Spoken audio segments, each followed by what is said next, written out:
Il-Kap Nazzjonalista Alex Borg irid jerġa' jiġbor il-flus mingħand in-nies b'sorsi interni fil-Partit Nazzjonalista jgħidu li dan qed jagħmlu sabiex ikun jista' jħallas l-imax fuq iċ-ċedoli s-sena d-dieħla. F'intervista nħadd il-Kap tal-Partit Nazzjonalista ħabbar it-tieni crowdfunding fi ftit ijiem kif sostna li qed jagħmel dan biex ikun jista' jwettaq wed oħra li jagħmel fil-kampanja elettorali għall-Kap. Ħanamlu crowdfunding oħra fil-ġurnati li ġejjin illi permezz tagħha se nkunu qegħdin niġbru ċertu ammont ta' flus biex jintużaw għal preparazzjoni tal-konvenzjoni nazzjonali illi wettjena fil-ġranet illi għaddew.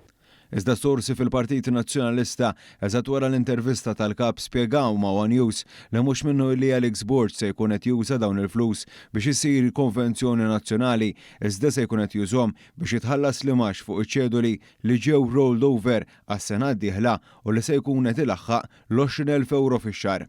L-istess sorsi spjegaw li l-Partit Nazzjonalista fil-pożizzjoni finanzjarja ħażina li jinsab fiha m'għandux dawn l-ammonti ta' flus biex ikun jista' jħallas u allura qed jirrikorri għand in-nies biex ikun jista' tal-anqas iħallas l-imaxxijiet li għandu.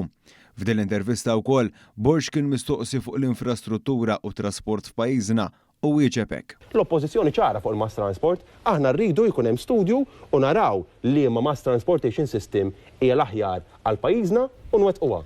Din id-dikjarazzjoni tikkonferma jew tern oħra mill-Kap Nazzjonalista kif minkejja li issa jgħid li jrid isir studju f'Settembru li għadda Borg qal li jrid tram flok metro. Apparti minn hekk il-Kap Nazzjonalista reġa' nqabad ma jafx il-fatti fuq dak li jkun qed jitkellem propju rigward l-affordabilità tal-proprjetà, suġġett li mhux l-ewwel darba Borg inqabad iħawwad fuqu.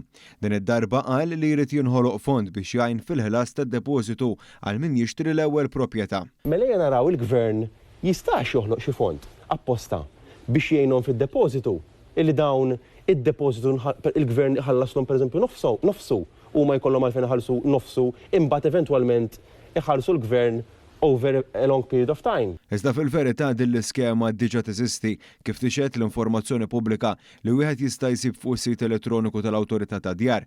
Fil-fatt permezz ta' tfittxija sempliċi wieħed jista' jaċċessa d-dettalji tal-iskema tad-depożitu tal-10% li ilha snin titħaddem u minnha diġà gawdew eluf ta' persuni u bekk ġew mejjuna jixtru proprjetà permezz tagħha. Al kontrarju ta' dak li propona l-Kap Nazzjonalista l-ħadd filgħodu, din l-iskema hija aktar ambizzjuża. Dan għaliex fil-waqt li Borg propona kif tal-iskema tkun tkopri nofs id-depożitu, l-iskema li qed titħaddem tipprovdi self tad-depożitu kollu tal-10% mingħajr interessi kif dawn tagħmel tajjeb għalihom l-Awtorità tad-Djar stess.